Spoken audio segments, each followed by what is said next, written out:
From Governor's Comedy Club in Levittown, this is Sports Bash, presented by Ticketbash.com. Ticketbash.com, where memories are made affordable and where you'll never pay a service fee. Sports Bash is also presented by the Ryan Anthony Head Start Fund, a group of like-minded individuals trying to raise awareness to our future generations of all possibilities of success other than just college. For more information, visit www.lookwhomadeit.org.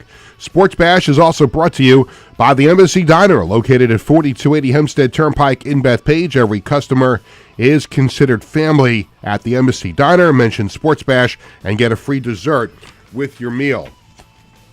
By Living Legends Memorabilia and Collectibles in Rockville Center, Long Island's go-to store for sports, entertainment, and political memorabilia since 1996, and by the Marty Lyons Foundation, the official charity of Sports Bash Media. For more information, go to martylyonsfoundation.org, and don't forget the Marty Lyons Foundation NFL Draft Party on Thursday, April 24th at the Great South Bay Brewery. I'll be emceeing, so look forward to seeing you there for the draft party on that night. And hi again, everyone. I'm Peter Schwartz. Welcome to a Thursday edition of Sports Bash. 516-465-3990 is the number to call. Make sure you're subscribing to Govs Comedy Club podcast and Sports Bash Media on YouTube and following on Facebook and Instagram. Another great show for you today. Later on, I'll be joined by Zach Rosenblatt, the Jets beat writer for The Athletic. It's also Thursday, so we're going to play Stump the Wiz. We're going to have This Week in Sports History. We'll have our poll question of the day. And later in the show, I'm very excited about this. We're going to introduce a new segment on the program. And this mixes this part of my life with another part of my life going on right now. And the name of the segment later on in the show is going to be called Crap the General Manager Has to Deal With.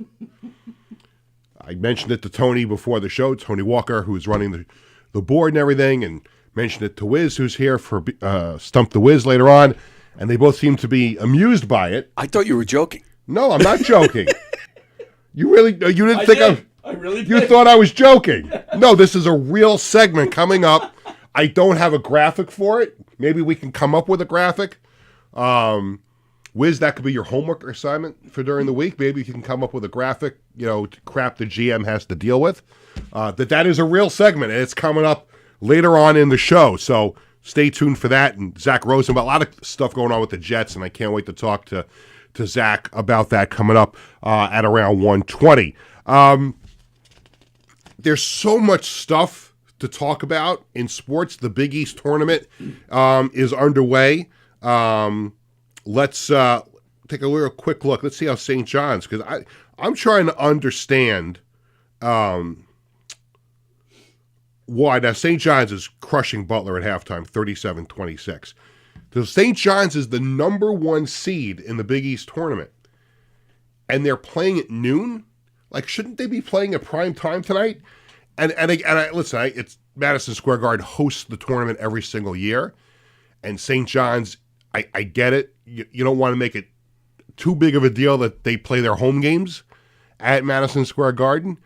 But as the number one seed, shouldn't they be afforded the respect and the courtesy of playing at least at 7 o'clock tonight? I can make the argument they should be the last game. They should be 9 o'clock tonight. But it's, I wouldn't be making a big deal about it if it was, if they weren't the number one seed, but they're the number one seed. And think about it again. I know you can't cater to the team that plays their home games there, but I would imagine it's kind of a crazy day for students who want to go see that game if they have classes. But this is what it is. March Madness, you have to make sacrifices, so people do miss classes. It's going to happen. I just found it strange because I remember looking last night, like, I wonder if St. John's is the 7 o'clock or the 9 o'clock game later tonight. I figured they'd be 7 or 9 o'clock because I have another event to be at later on this evening, and I'm like, let me see if I can watch the St. John's game tonight. Then I'm like, wow, I really can't watch the St. John's game because they're playing at noon. I'm getting ready for the show, got to do the show. So probably I guess by the time the show is over, we'll have a pretty good idea if St. John's is going to move on to the next round, which I think they will. They're already up by 11. And congratulations to the Red Storm on just a brilliant season. Rick Pitino is the coach of the year in the Big East, and all kinds of accolades for players like Zuby Ejiofor and Kadari Hamilton and all those, and RJ. Why can't I think of his last name? RJ Lewis. RJ Lewis. Stupid. I had a senior moment there for a second. But St. John's had a wonderful season. Had a chance to go to a couple of games, one at Carnesecca Arena, the other one at Madison Square Garden. And Rick Pitino has really saved that program. And if you remember, last year they did not get into the tournament. It was kind of a sticking point. A lot of people thought they did enough. Now, I'm no expert on college basketball and the computer and how it works with strength of schedule and everything, but they felt a little gypped last year that they didn't make it. And if you remember, as soon as they did not make it, Rick Pitino said, we're not going to the NIT, we're not going to go to another tournament, because he was going to get a jump start on recruiting, because now recruiting in college sports is so different than it was in years past. Like, now you've got to get that jump. It's like striking quick in free agency in professional sports. You got to get that NIL money out there. And, the only reason why they have, Kadari is he played for Seton Hall last year, and Rick Pitino's been open about this. If Seton Hall offered more money for him to stay, he would have stayed. But St. John's had more money to spend. And you remember when Rick Pitino came back to the United States to coach, he started Iona, and then St. John's had the opening before last year. There was really gut check time for St. John's, for the university, because they had a chance to really change their fortunes. The program was stumbling and bumbling for so many years, and finally it was a chance for them to sink some money into the basketball program. If they let Rick Pitino walk away, if they didn't get that done, then it really would have been a bad look for St. John's. And even though they didn't make the tournament last year, the big dance, they still took a mammoth leap. And now you see what they did this year. And this team will look a lot different next year, because they're going to lose some players to the NBA. But I don't know how many more years Rick Pitino has left to coach. He's 72, I think, Rick Pitino is. So he's not a spring chicken. But if you watch him, and listen, I've been to 2 games this year. I went to a St. John's event where they unveiled the docuseries on this season. I got a chance to meet him for the first time. I'm trying everything to get him on the show. I have been begging my hands and knees to the St. John's SID. Can we get Rick on? He did this whole. You see, he was on every single show this past week. He was on FAN. He was on ESPN Radio. He was on the Tonight Show. Did you see that? He was on with Jimmy Fallon. Mm-hmm. That was great. I want him on this show. And I think that would be pretty cool if we could get Rick Pitino on this show. I'm trying. Everybody, I'm trying. It's like sometimes, and even there's just some days where, you get your Rolodex out and you try and get a guest on the show, and sometimes it's easy. Remember, I think it was one day last week where I had nothing the night before. Yes. Zippo. I remember I told you this. Yep. And within 5 minutes, 3 people responded, yeah, I can come on. Where were you an hour ago when I first asked you? But I'm grateful that people come on the show. But sometimes you have that big wish, and Rick Pitino's on that wish list. I can add Rick Pitino to the short list of guests that I would love to have on the show. Rick Pitino is somebody I would love to have on the show, and maybe we'll get it done. We'll see. Maybe next week. We'll see how their tournament schedule works out. Maybe we can get them on. But the other big person I want to get on the show, obviously Billy Joel. I mean, we've talked about that ad nauseum, right? That's on the Mount Rushmore of guests who I want on the show, and Hulk Hogan is on that list too. Oh wow! So I have basically played the fanboy card on social media, because you could follow. So if on Twitter at least, if you follow somebody, but they don't follow you back, you can't send them a private message unless you pay Elon Musk for the blue check mark. So I've tried just even publicly, hey, Hulk, would you come on my show? Big fan, would love to. I can say I've interviewed The Rock on one of my shows before, because years and years ago, I was doing this little talk show on WGBB. You guys are familiar with WGBB, the little Long Island long-time station? Yep. And so the WWF was coming to the Coliseum. We did the show on Friday afternoons at this place called Catalina Seafood Restaurant on Old Country Road. It's now, I don't know what it is now. It became Red Robin for a while. It's across the street from Roosevelt Field in that Country Glen shopping center. Mm-hmm. But Greg Buttle, former Jet, owned a piece of that restaurant. So we did this radio show there. It's on a Friday afternoon. That Friday night, the WWF is, at the time, now WWE, is at Nassau Coliseum. And at this moment, this is like 1997, 1998, The Rock was just like, he was on the cusp of being like The Rock. Like, he came into the WWF as like Rocky Maivia, and then he joined what they call in wrestling is a faction, like a group of wrestlers formed together to be a faction. So he was part of the Nation of Domination. And other factions in wrestling, if you follow, even if you don't follow, but like DX, the Generation X, was a faction that had Triple H and Shawn Michaels and so on and so forth. But The Rock was part of this faction called the Nation of Domination. And he came in under Rocky Maivia. His father was Rocky Johnson, mm-hmm. and his grandfather was the great chief Peter Maivia. So that was like a combination of the two of them. So anyway, I faxed a letter. Fax. Who faxes now, right? I faxed a letter from my full-time office job to the WWF PR department. Hey, can we get a wrestler on our show? I'm actually going to that event that night with tickets. There was a steel cage match, the Nation of Domination against DX. Could we get a wrestler that's on the card that night to come on the show? We would have loved it if they could come to the restaurant beforehand, but on the phone was fine. Lady, nicest lady in the world, calls me back and says, yeah, we'll be happy to have a guest on your show. And I said, great, who is it going to be? He goes, I don't know if you know this person yet, but he's called The Rock. Oh, wow. I said, yeah, I've kind of heard of him a little bit. They're starting to put him over a little bit, right?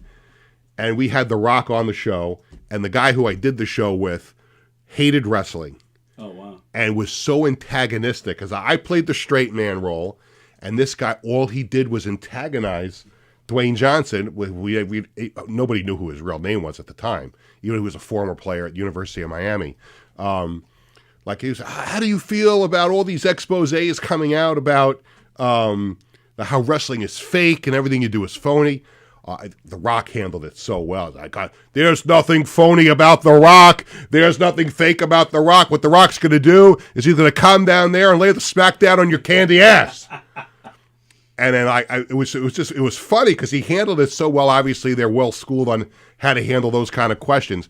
But it was so great. At least I could say I had The Rock on my show before. He wasn't, of course, Dwayne Johnson as he is now, megastar and movie star, the final boss, all that stuff. But yeah, Hulk Hogan, I mean, he's my favorite wrestler of all time. I would love to have Hulk Hogan on the show. So here are the three possibilities. These are my three big ones: Hulk Hogan, Billy Joel, and Rick Pitino. Now, there's more. I mean, I'd have to think about it. I mean, I can't. Good group. It's a good group of potential guests, right?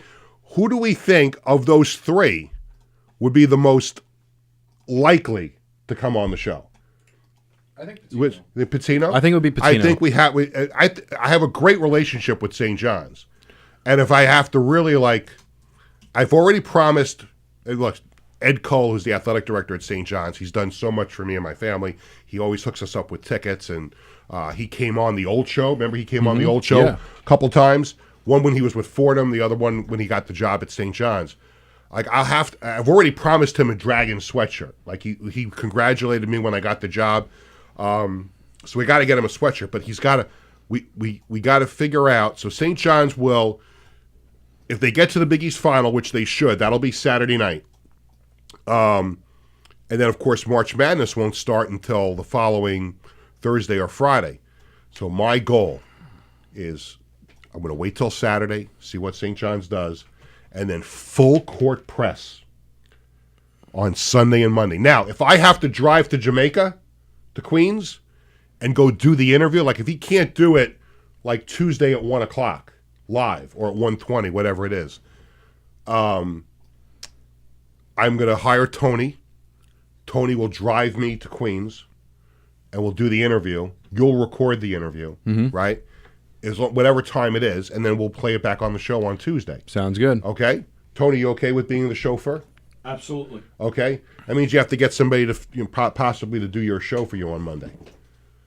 Yeah. Okay, well, we'll figure it out. But but I think it's possible. I think we can get Rick Pitino on the show. That's my hope. I have to mention something else before we go to break, and Zach Rosenblatt from The Athletic is going to join us to talk about the Jets. And so many things for me to talk with him about. Obviously, the new coaching staff, the new general manager, the player moves so far, and obviously Justin Fields will be their quarterback. A lot to do, and we'll get to that in a second. I got to bring this up because something happened last night watching TV with my family that struck me, and it reminded me of a conversation that Tony had on his show a few months ago, and it was with Diane Fogarty. By the way, if you missed the Knock 'em Dead comedy show prior to that looked like the Better Business or That's exactly Big Brothers Big Sisters of Long Island. That's what, because they call my house 5 times a day. Yeah. We give them bags of stuff all the time. Yeah. It's like so Diane Fogarty is a guest Tuesdays with Tony on the Knock 'em Dead comedy show. And if you don't follow that show, and you should, 11 o'clock every weekday, Diana's on Tuesdays for trivia, but Diana's also a singer. But I had never heard Diane sing before, and I was listening to the show on the way over here, and she was outstanding. She's a powerhouse. Unbelievable. So if you had a chance to see her sing in person, but you had an argument with her a few months ago. It was right when I think we started doing the show over here. Okay. I walked in, and remember the argument you had with her about whether Cher belonged in the Rock and Roll Hall of Fame? Yes. It was pretty heated argument. Like she was pissed at you. We went outside and there were fisticuffs. Yeah, yes. Absolutely. They dropped the steel cage down. I'm like, That's right. But like that, but it was, and I sided with you because cool. She's not a rock and roll star. She's a pop star. Yeah. Right. So my family and I are watching The Masked Singer last night. Do you like The Masked Singer? Do you ever watch it? I watched the first season every show. I enjoy watching it. Now, I've missed episodes here and there recently because now with my new job, You're a busy man. I'm at events and stuff like that, moving and shaking and stuff like that. But I got home from the event early last night, and I had a chance to watch the episode. Now, again, I missed some things. So apparently, I forgot what the name of the costume was, but Flavor Flav. Oh, sure. Was Long Island's own. Long Island's own. Now, apparently, the clues were so good over the last couple of weeks that I missed some shows that it was painfully obvious that the guy under the mask was Flavor Flav, right? So my wife knew it. My son Jared knew it. It seemed everybody on the show knew it, right? All the panelists, the judges, whatever. Yeah. So I missed all of this, so I didn't know. So is it really Flavor? It's got to be Flavor Flav. And of course, he gets eliminated last night, and it's Flavor Flav. So they're taking the mask off, and what's the dude's name that hosts the show? Why can't I think of him? Nick Cannon? Nick Cannon, thank yes. you, Wiz, very much. Father of 1,800 kids. Father of 1,800 kids, formerly married, I think, to Mariah Carey. Some people have a family tree. He has his own orchard. That's funny, but I didn't ask you for your opinion on it. You know, your segment comes up later on in the show. I'm just kidding. Busting your chops. So anyway, they take the mask off of him, right? And Nick Cannon goes, Rock and Roll Hall of Famer Flavor Flav. Yeah. And I said, Rock and Roll Hall of Fame? Yep. Now listen, with all due respect, again, he's a great entertainer. Love him. He's from Long Island. I was at a game at the Coliseum once, and he was there with his Islander jersey on and everything like that.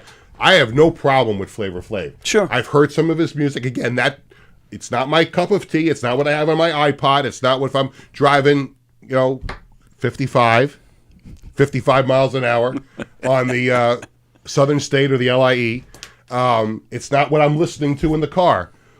But explain to me how Flavor Flav is in the Rock and Roll Hall of Fame. Tony, come on, you know more about music than I do.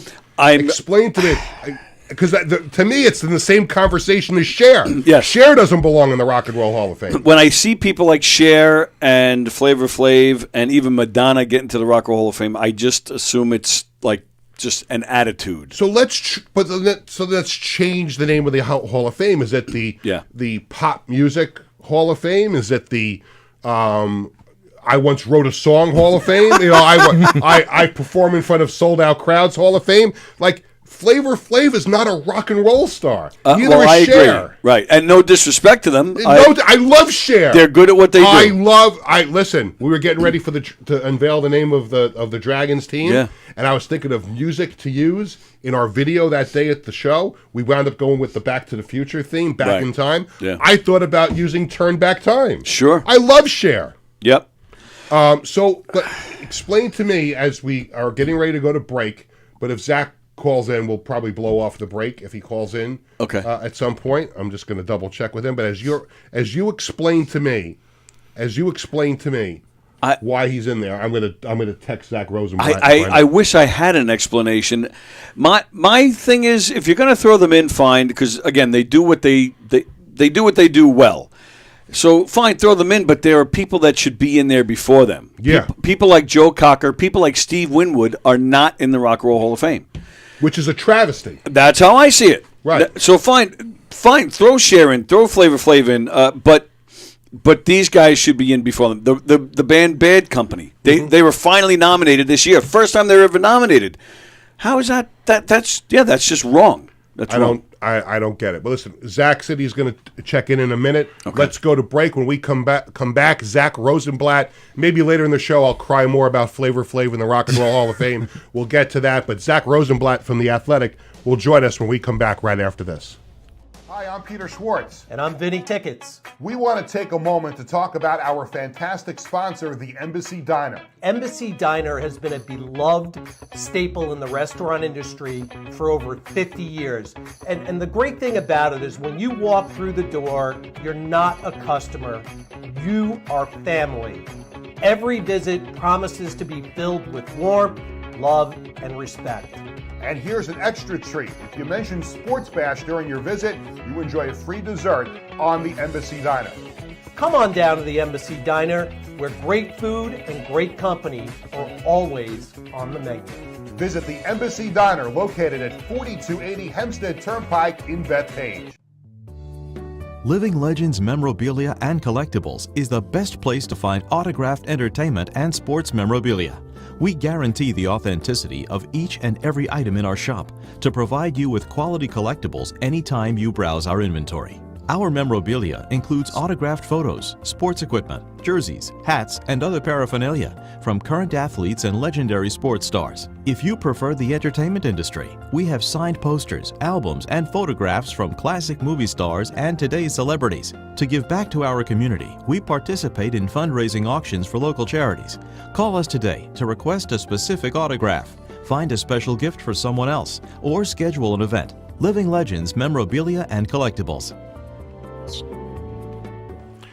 Welcome back to Sports Bash, presented by TicketBash.com. I'm Peter Schwartz. This segment of Sports Bash is presented by the Ryan Anthony Head Start Fund, a group of like-minded individuals trying to raise awareness to our future generations of all possibilities of success other than just college. For more information, visit www.lookwhomadeit.org. Welcome back to the show. I'm Peter Schwartz on this Thursday. Lots going on with the New York Jets, and no better person to talk about it right now than the outstanding beat writer for The Athletic who covers the Jets. He is Zach Rosenblatt. He's been on the show before, and we welcome him back. Zach, it's Peter. Thanks for joining us.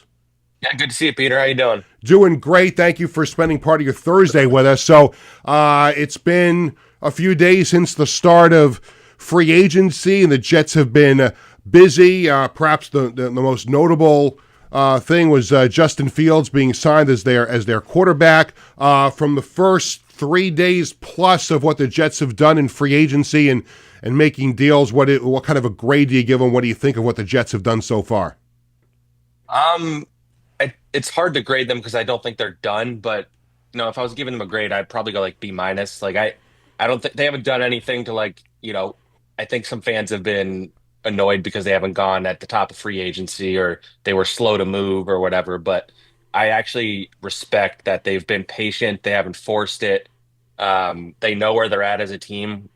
They have the ability to be competitive, but they're targeting players that fit the system, fit the kind of like physical and age attributes that they want, and they're not overspending to make headlines like this team has done for a long time. So I think I've appreciated their approach, even if like outside of Justin Fields, it hasn't been like big names or exciting stuff necessarily. Yeah, as you know, full transparency, I'm a huge Jets fan, and I happen to be in the part of the Jet fan department that liked the signing of Justin Fields. I thought it was a very low-risk situation for them, and if nothing else, they could catch lightning in a bottle with the type of quarterback he is, and also the fact that he's reunited with Garrett Wilson now, and they teamed up at Ohio State. And look, the Jets could have gone in a number of different directions at the quarterback position. They could have kept Aaron Rodgers for another year, but I think all in all, given where they are in the draft, what they could do even a year from now, I thought Justin Fields was a really good pickup for the Jets. Yeah, I mean, I know 20 million a year sounds like a lot, but really in the realm of quarterbacks, it's not, especially if he's your starter. So I view it as a low risk, high reward contract because, let's say he is really, really good this year at $20 million, then you have him locked in for next year. Like it's not quite the same as the Sam Darnold, Baker Mayfield situation because they signed those guys to 1 year prove it deals. So let's say he's very good and he lives up to what they think, then you have him under a very reasonable contract next year. Or the opposite, let's say it doesn't work out, you don't love him. You're only tied to him for 1 more year at not like a crazy debilitating salary, and he could be a good backup at the very least. So I think he was the best option out there considering where they're at. And I think it's a good lottery ticket to try and buy. Do you think that this signing of Justin Fields, does it help Garrett Wilson's feelings about potentially signing long-term with the Jets? Because we heard so many things during the season about how, he wasn't getting along with Aaron Rodgers, that he was, he has 1 foot out the door. When he becomes a free agent, he'll hold out. Do you think this helps change Garrett Wilson's, and maybe it's also the new regime that does it too, but does the Justin Fields signing help change his attitude about the organization? I don't think it hurts it, certainly. Like they obviously played together only 1 year at Ohio State, but they played together that 1 year, and they loved each other back then. But I think ultimately, I do think Garrett's willing to sign a new contract. I think more than anything, even more than the Justin Field thing, if the Jets come to him and say they're interested in signing him to a new deal right now, I think that would go a long way towards his happiness. Not even just the money part, it's just like them showing a commitment to him and that we value you even more than the Justin Fields thing. But I think he just wants some stability at quarterback and like removing the nonsense that, with all the stuff that happened last year, the previous 2 years before that, he played with like 7 quarterbacks. Like he just wants some stability and he wants an offense that puts him in position to succeed. These play callers have had a hard time, calling plays to put him in position to succeed where he's done it anyway. But so I just think he just wants to remove the dysfunction more than anything is what I would say. Zach Rosenblatt from The Athletic. He covers the Jets. He's our guest here on Sports Bash on this Thursday. And, of course, we're talking Gang Green. I know it's still a small sample size, but when you think about the new regime of GM Darren Muji and new head coach Aaron Glenn, you see the initial moves, not bringing back Aaron Rodgers, some of the other things they did, and what they've done this week in free agency. Have they in your mind, have they set like a tone in how they're going to go about things? Do you get a feel right now of what kind of team they want to make the Jets become in not just this year, but in years ahead? Yeah, I think a lot of that we'll see as time goes on and as they fill out the roster and what guys they draft and stuff like that. But I think they want this to be a disciplined, hard-nosed football team that does its job and doesn't, when adversity strikes, they can handle it. Because that's something that's been missing from this team for a long time. And I think Aaron Glenn coming in, putting his foot down, clearing out a lot of the people that were in the previous regime, both player and coach, bringing in his own guys, bringing in some guys that he doesn't have ties to. I just think he's trying to establish a culture. And you do that through like the guys you bring in, the leaders you have. they moved on from not only Rodgers, they moved on from C.J. Mosley yesterday. Yeah, I was going to bring that up too. That's a big yeah. hit for the defense. It's a big hit, more than even just the football side of things. Like, he was an important part of like the leadership, and like he got everybody in the right position. They really missed him on the field last year. But Aaron Glenn is turning the page on the previous era of the Jets, and that's why you're seeing them. All the guys they've signed are 27 or younger. Like, they're really emphasizing youth and guys that fit their culture and their schemes and things like that. And so I think, like I said, I think they're approaching everything the right way. Whether it works out, like, nobody actually knows. They still have a lot of holes they have to fill. But I think the way they're approaching it, while not trying to force it, just because you have a need doesn't mean you should spend $20 million a year on somebody just for the sake of it, which I think not only them, but a lot of teams get into the habit of doing that. And so they have not done that. They spent more on the corner, Brandon Stevens, than maybe people wanted, but they believe in his ability. He's young, and if he becomes a cornerback too, then $13 million a year is not really that bad ultimately. Back to Mosley for a second, Zach, and listen, he meant so much to that defense, and obviously his play calling, his leadership, and everything like that. But as much as I think everybody would have liked to have seen him come back, they really couldn't continue to keep him on the roster. He missed a whole bunch of time last year. He's got the multiple injuries now. There was really no way they could keep him. Yeah, I would have been interested to see if they could have like come to some sort of pay cut thing, but I don't think that was ultimately in the cards.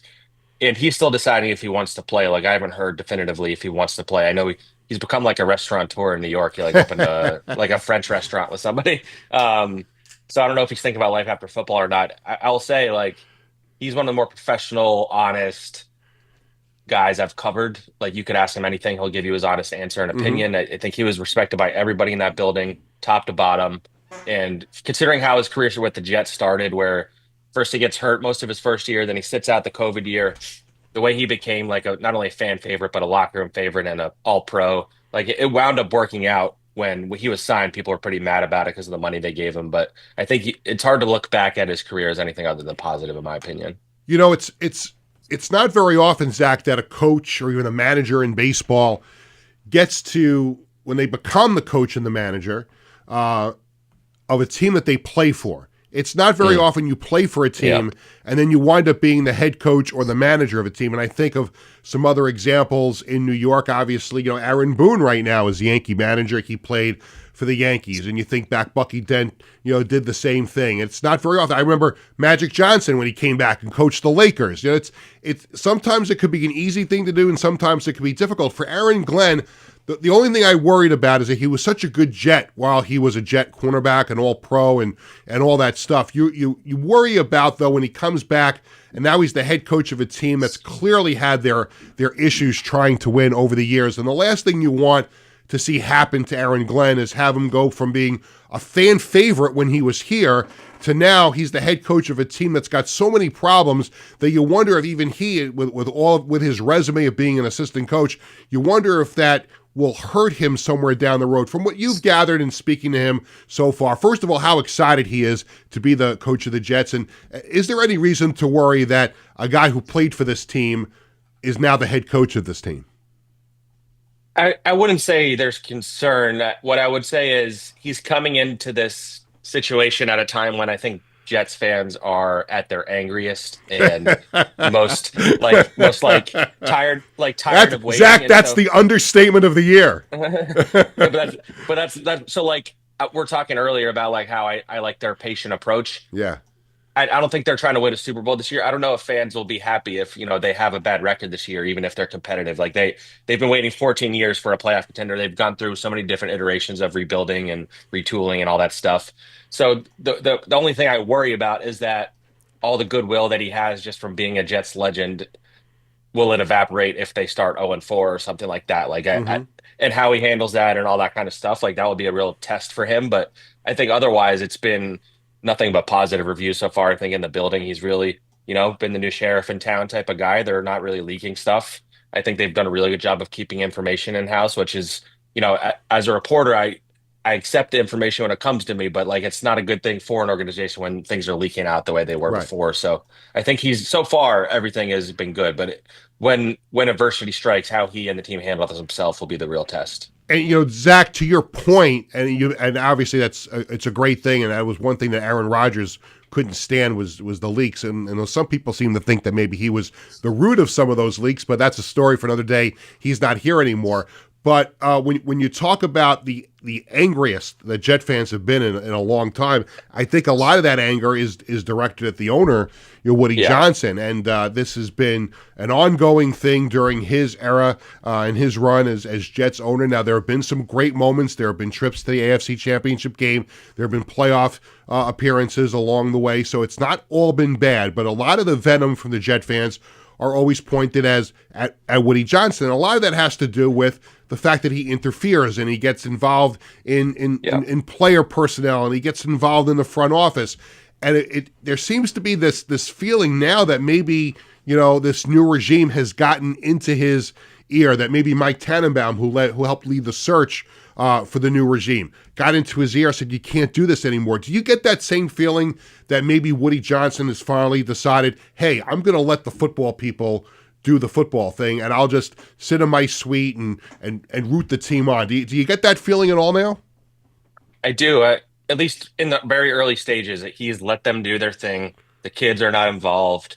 All the nonsense that kind of came with the last few years, like using the Madden grades to figure out who you want on the team. Yes, all that stuff. I think that he's taken a step back. I think even beyond what things we've reported, the stuff that's been out there, that NFLPA report card was not very kind to him. Mm-hmm. And so if he wasn't already reflecting when it's reporters reporting stuff, when it's his actual players calling him the worst owner in the NFL, I think and hope he's taken that to heart. My question will be it's great that he's given Aaron Glenn and Muji the space right now to do their thing, but what happens when they lose or they don't, make the playoffs this year or whatever it is? Will he revert back to form? Will he start getting over involved again? That'll be the real test, but early returns are very positive from everything I hear. Well, that's good to hear. A couple minutes left with Zach Rosenblatt from The Athletic as we're talking about the New York Jets. So we're 4 days into free agency, still a lot of moves to make, but the draft is right around the corner. Thursday, April 24th is round one, and obviously the Jets will fill some holes in free agency. Then they'll look to the draft to get some more work done. When you think about the Jets right now with the 7th pick in the first round, and still they have some things to do in free agency. If you looked into your crystal ball, what's the position that the Jets will look at most closely when it comes to April 24th in the first round of the draft? Yeah, it's funny. We're a few days into free agency, and I feel like if you had asked me a week ago, what are the most likely positions they draft, I don't think it's changed at all. So I don't have a good read on who it will be, but I think they're in a really good spot at number 7. I think they're going to get a really good player there if they stay there. There's good receivers in this class. There's good tight ends. Tyler Warren is someone I really have my eye on. If Mason Graham were to fall to them, I think it'd be hard to turn him down. And even some of these edge rushers, but I lean towards them going tight end, offensive tackle, defensive tackle would be the 3 I'm looking at right now. So as far as drafting a quarterback for the future, no chance they do it in the first round. That's probably something that happens later on in the draft. I wouldn't say no chance. If Shador fell to them and they love him and think he's a future franchise quarterback, then you take him. You don't think about it twice. But yeah, I lean more towards them looking at quarterbacks on day 2 or day 3, which they should be doing every year, and bring in a project and try to develop them, kind of thing. Is Jackson Dart on their radar? Yeah, I think he would be, but it feels like the buzz is pushing him into the first round for a quarterback desperate team. So unless they want to trade back in, I don't see that happening. But I think he's somebody that would be high on their board for sure.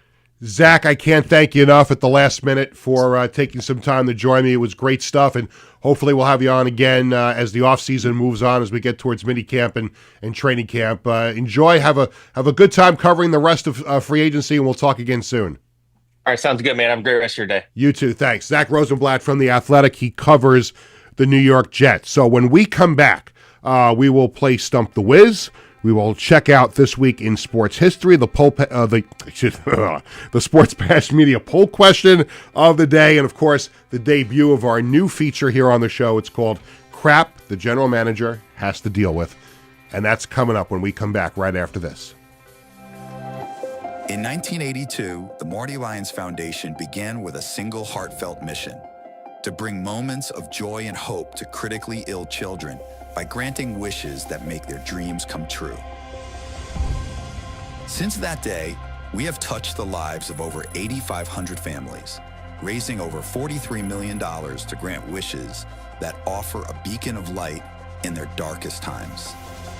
These precious wishes cost an average of $6,700 each, and your support is crucial to our mission. Every donation, big or small, makes a difference. And with 76 cents of every dollar going directly to supporting our families, you can rest assured your support truly changes lives. The Morning Lions Foundation operates 11 chapters in 14 states now, working tirelessly to reach as many children as we can. This dedication goes hand in hand with our commitment to transparency and accountability, earning us top ratings on Charity Navigator, Great Nonprofits, and Candid, which underscores our dedication to those we serve. The Marty Lyons Foundation grants wishes to children ages 3 to 17. And what really makes this foundation so special is our willingness to grant not only a first wish, but also consider a second wish to a child who continues to battle a life-threatening illness. We stand by these children, offering them hope and strength through the power of dreams, giving our children the courage to wish for more. What's your purpose in life? Is your purpose in life to live in the big house and drive the nice car? No. Your purpose in this life is to make it a little bit better for those that follow and realize that we live for today to see a better tomorrow. Visit MartyLyonsFoundation.org to learn more and get involved. Welcome back to Sports Bash, presented by TicketBash.com and the Ryan Anthony Head Start Fund. Peter Schwartz with you. Our thanks again to Zach Rosenblatt from The Athletic. A great spot with him talking about the Jets. And listen, you know, I've cried about that team on this show, my old show, everywhere. I'm on FAN, my family, friends. It's a never-ending theme of bitching and moaning about, you know, a team that I love. It's amazing. You think about, again, I mentioned this to Zach, you know, the Jets have had, like in my life, I mean, there's been some incredible moments that this team has had. I mean, I've had some joy. I mean, there was, you know, growing up and following that team in the 80s and getting to the title game and getting screwed by Don Shula. You know, that was enjoyable, right? Sure. Yeah. It's like going to the dentist, being a Jet fan. You know, you had the championship game in 98, 10-0 lead at halftime. A 3-0 at halftime, 10-0 right into the third quarter, and they don't get it done. The Colts, they had the lead at halftime of that championship game. They don't get it done. The following year, they forget to show up for the first half. They come back in the second half against the Steelers. Nothing happens. It's, you know, it's mostly pain. My friend and WFAN compadre, Joe Beningo, has said it best. 3 words. Oh, the pain. But it sounds like, and Zach kind of confirmed this, it sounds like the new regime, they may have gotten, and that's the big thing, if they get Woody Johnson to take that step backward and just like, go, like I've said here on the show, go sit in your suite, eat your caviar, drink your wine, let the football people do the football people. And listen, that I practice what I preach.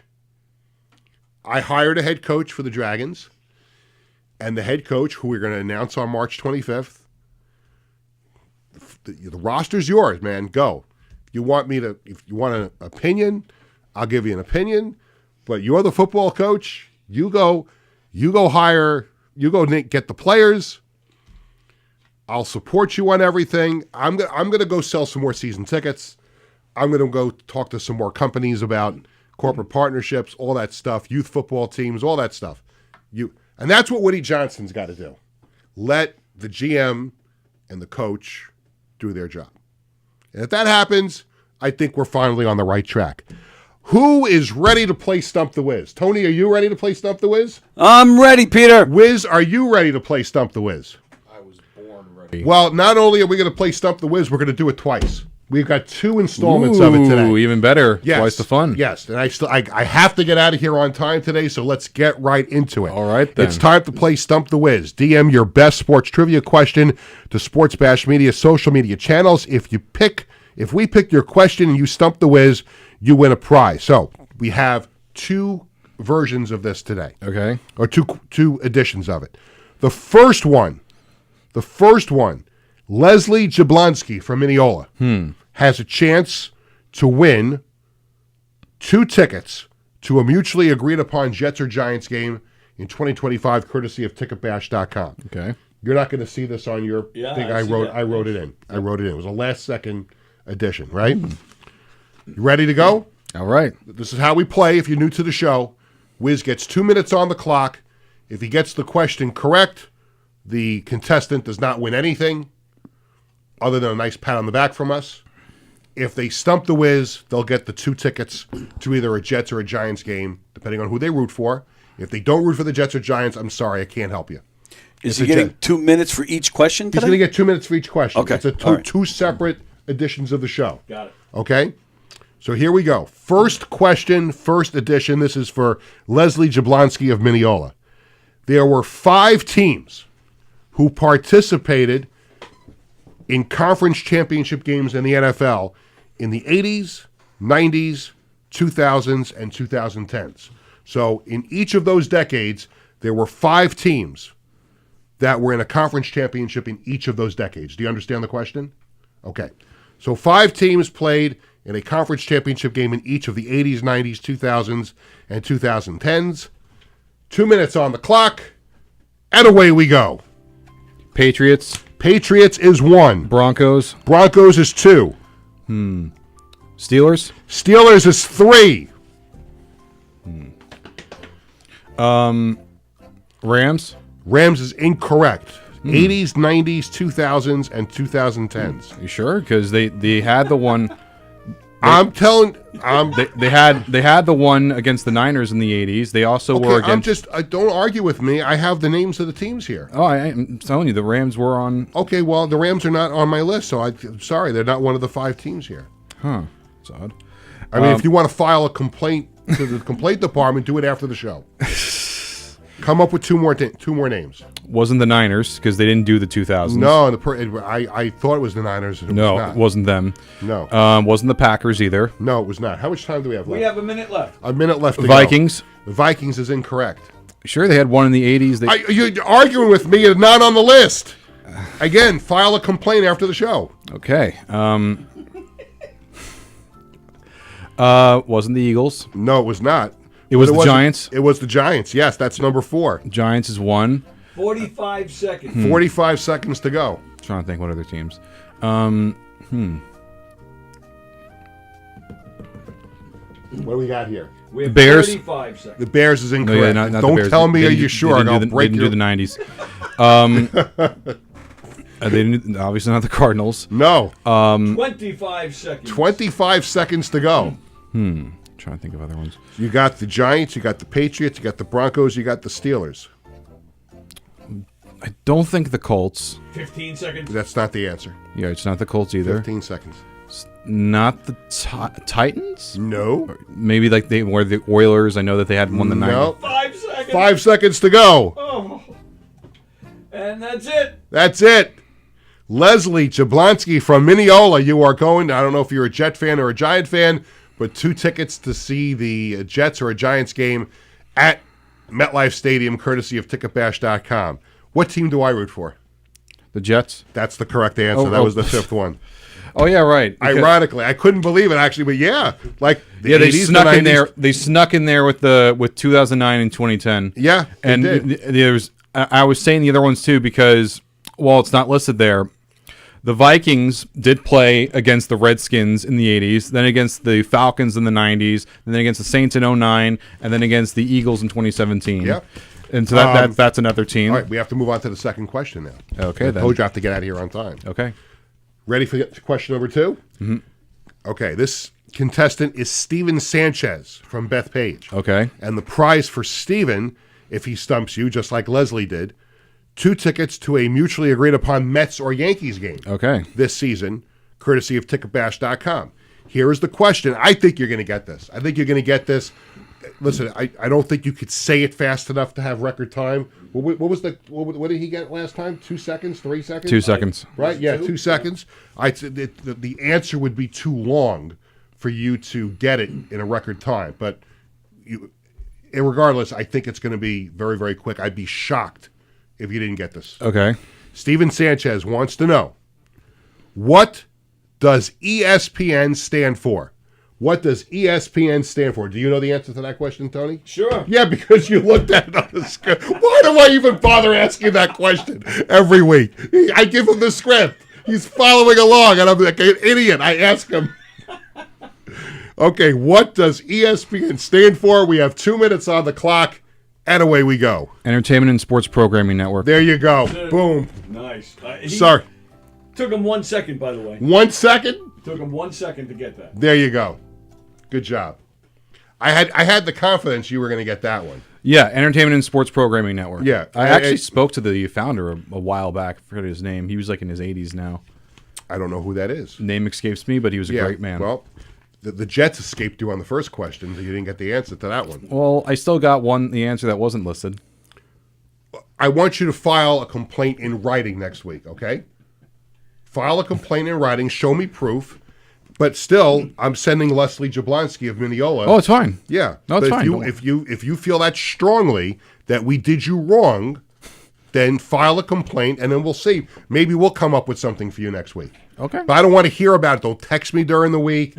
Don't call me. Put it in writing with proof, and then we'll address it on the show next week. All right. All right. Sounds good. Does that sound fair, Tony? Yes. Okay. And maybe we can come up with something. If he's proven to be right, then maybe we can come up with something for him. Maybe we can send him here to a comedy show or something like that. Good idea. I can set that up. Oh, we could do that. Okay. So if you feel that strongly that we did you dirty today, then you file a report in writing with we could have Whiz Court next week. Okay. Right? Like the People's Whiz Court. Something like that. Okay, then. Judge Tony. Judge Tony. That's dangerous. That's dangerous. So let's move along now to This Week in Sports History. Well, in this week, in 2020, 5 years ago, the entire world shut down. And we all remember how the NBA shut down. Legendary defensive player of the year 4 times now, Rudy Gobert, got the COVID. Yeah, he did. He was doing this with the mic. Remember he did that with the microphone? Yeah. He thought it was a joke? I still love Rudy. I still love him. And, of course, the NHL would follow suit, the MLB, WNBA, all the NCAA programs, as well as the minor league, their seasons were completely canceled. But the major leagues would come back. The NBA and the WNBA would have, their bubble in Orlando, Florida. The NHL would have their almost quasi-bubble in 2 areas. It was Edmonton and Toronto, if not mistaken. I enjoyed hockey in the bubble. The I loved I loved it for its big playoffs. I loved that. Yeah. Those were fun. And the MLB, they had a 60-game season where you were only against your division rivals and your corresponding. So it was like the AL East would be against the NL East and whatnot. Mm-hmm. And there would be 16 teams in the playoffs, and it would be the first time that they would have the universal DH, which did pretty well. Then after 2021, but the one thing that stuck around for those 2 years, but then afterwards it was gone, was the 7-inning doubleheader. Yeah, that was the worst. That was the worst decision. Yeah, that one was not super great. I did not like that whatsoever. Well, whatever. There were some history. I never understood why some of the doubleheaders, like whenever there was a no-hitter, it doesn't count as a real no-hitter. No, I count it as it. I don't care if they don't. I'm going to count it as a real no-hitter. Yeah, I mean, that's the rules. I understand they had to do things to get through the pandemic, and thankfully there were things for us to watch on TV. But especially that was all that was on. ESPN, the Ocho, all that stuff. That's all they had. Just cornhole was the only show they had on. Yeah, so, but yeah, well, appreciate the look back on it, and good job on that. Thanks. Let's move now to the Sports Bash Media poll question of the day. We post a new poll question every Tuesday and Thursday on the Sports Bash Media X/Twitter page. Today's question is for Giants fans. We talked about the Jets earlier in the show. Now let's talk about the Giants. Do you want now former Jets quarterback Aaron Rodgers to be your starting quarterback? And it's a very simple question. Yes or no? Kind of like the Meatloaf song. Yes or no? Right? Rest his soul. Just like that. What's that? Just like that. Yes or no? So let's go around the room. We'll start with Wiz this time. If you were a Giants fan, and you're not, you're an Atlanta Falcons fan, do you want the Giants to have Aaron Rodgers as your starting quarterback? No, and I don't think he's going to go to the Giants. I think it's going to be the Steelers or the Vikings for him. And I wouldn't mind it for my, but I don't really see it happen. I think what's likely is that they're going to take either a quarterback high or they're going to get Russell Wilson. Yeah, that sounds good. I agree with that. Tony? No. No. I say no, too. And this comes off somebody who wanted him back with the Jets, but no, he's not what the Giants need right now. I talked about this at the beginning of the show. Tony thought I was full of crap. Are you ready? It's ready. Yes. Oops. All right. There you go. Pressure. I like that. Billy Joel pressure. Of course. There is a lot of pressure that comes with being the general manager of a professional sports team. And as you all know, I am the general manager of the New York Dragons arena football team. I am having an absolute blast doing this, starting a football team from the ground up. I've got a great support team with me. But this new segment. Oh, look at this. Tony, you're unbelievable. Crap the GM has to deal with. I love it. Good job. I had no idea that was coming. Tony pulled that off in record time. Proud of myself. Yes. Was that picture of you with a whole jug of ranch dressing? Yeah. Don't you remember when I had ranch dressing dumped on my head? So crap. The name of this segment now is crap the GM has to deal with. And 99% of my job is outstanding. I've hired a head coach. We're going to put a roster together. We're selling season tickets. We're doing corporate partnerships. We're doing all this great stuff. But of course, at least once a day, something comes up during my day, and I'm working from home because our offices are not ready yet at the Coliseum. So my wife, Cheryl, has to deal with a lot of my bitching and moaning and complaining when crap comes up that the GM has to take care of. And this comes from opening up 2 full-time positions with the team they both long since filled. But there is this one guy who continued to email me persistently, borderline, you know what, pain in the rear end. Oh, my God.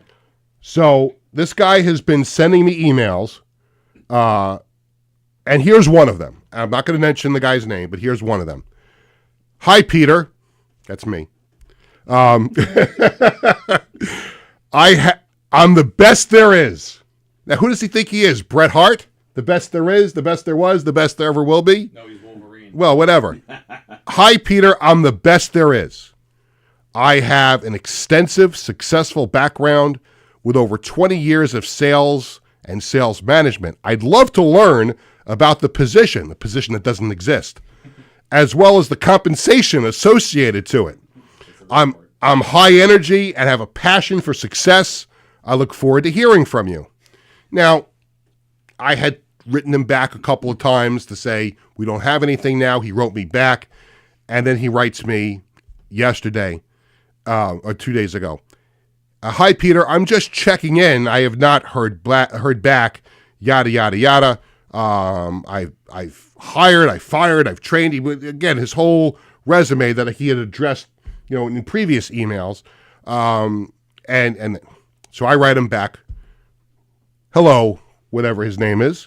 Thank you for following up. And I think I handled this very well for a first-time general manager. Thank you for following up, and I apologize for the delay in getting back to you. We have filled our full-time front office staff, and at this time we don't have any openings. That could change as we get closer to the season. But unfortunately, at this time, there aren't any openings. Does that seem like a nice response? That's a great response. Right? I think if it ends just there, is it okay? Thank you. I appreciate it. But it doesn't end there, Wiz. Oh, God. Wiz, it doesn't end there. Oh, boy. This is what happened yesterday. Oh, dear. No problem, Peter. I will say you definitely missed out on a proven sales executive Oh, God. that would have gotten the place packed with all my ties to many organizations, school districts, and the Long Island Athletic Association, whatever that might be. Oh, jeez. Good luck. Wow. Now, does this guy know who he's talking to? No. I mean, Ties to many organizations? How many more organizations could I possibly have ties to? you probably have more hats on your head than School him. districts. Not only do I have 2 kids who came up playing school on Long Island, but I broadcast games, I've covered games, I've had people on this show, And someone has to explain to me what the Long Island Athletic Association is. Tony, do you have any idea what the Long Island Athletic Association is? Well, if you don't know by now, I can't tell you. Okay, do you know what the Long Island Athletic Association is? I feel like I've heard the name somewhere, but I can't put a finger on it. Okay, so whatever. But again, I thought I was being respectful. We don't have a full-time job opening right now. Again, that could change. If I sell enough season tickets, if we sell enough corporate partnerships, I could hire somebody else. Maybe it's Wiz, maybe it's Tony, maybe it's Vinny Tickets. I don't know. Maybe we'll hire somebody else. We'll see. But I thought I was being respectful with this guy, but he was just persistent and borderline pompous here. Yeah, very pompous. You give Right? me borderline? No, he's... Do I want this guy representing my organization? No. Right? Don't even give him the time of day. Right. Well, I'm not. I don't even know how to respond to that email. Don't look at it. Don't look at it. But I just wanted to get reassured that I handled that as a first-time boss, a first-time executive, a first-time general manager. I appreciate the fact that the two of you support me, that I handled that correctly. Anytime. Absolutely. Thank you very much.